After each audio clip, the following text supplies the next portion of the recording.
does depend on who you ask, but the tariffs might not be all bad. American beer brand Anheuser-Busch among those welcoming the move, since much of the brand's portfolio is brewed right here in the U.S. Those beers give them a financial leg up to their competitors north and south of the border. Another major supporter of Trump's tariffs, the American steel industry. Executives claim Canada has, quote, flooded the market with cheaper metal. So those new tariffs set to begin tomorrow, aimed at leveling the playing field. So among the supporters of the president, as we said, Steel Manufacturing Association President Philip Bell.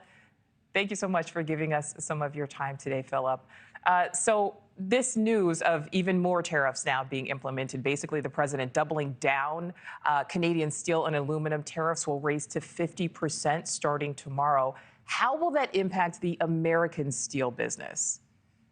Well, I think the American steel business is going to do very well as a result of this. And one of the reasons that we support this, Nichole, is this is a critical component of President Trump's America First policy, where he's putting our economy, our national security, and American workers and family first. Also, we think these tariffs send a clear message to our steel trading partners that they've got to get serious about their trade relationship with us. They have to live up to their commitments, and they have to play by the rules.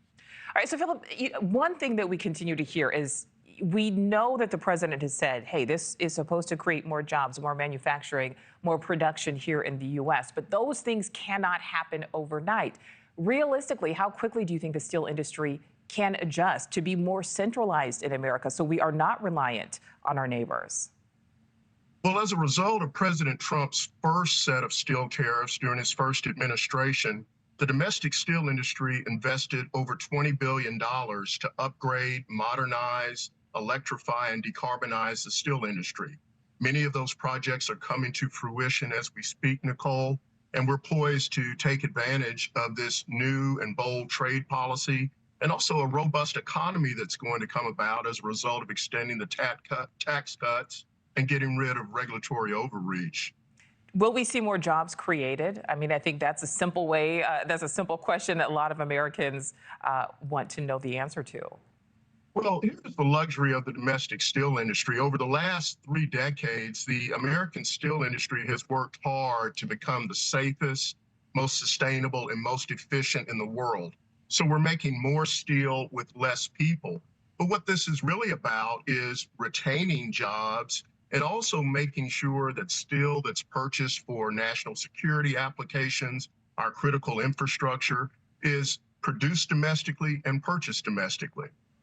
You know, and Philip, we are seeing the markets essentially tank in response to all this tariff back and forth. I mean, it's day after day where we'll see all of the indices essentially in the red. Do you think, though, this will ultimately be good for our economy? Is this just the pain, the pinch, as it's being called right now?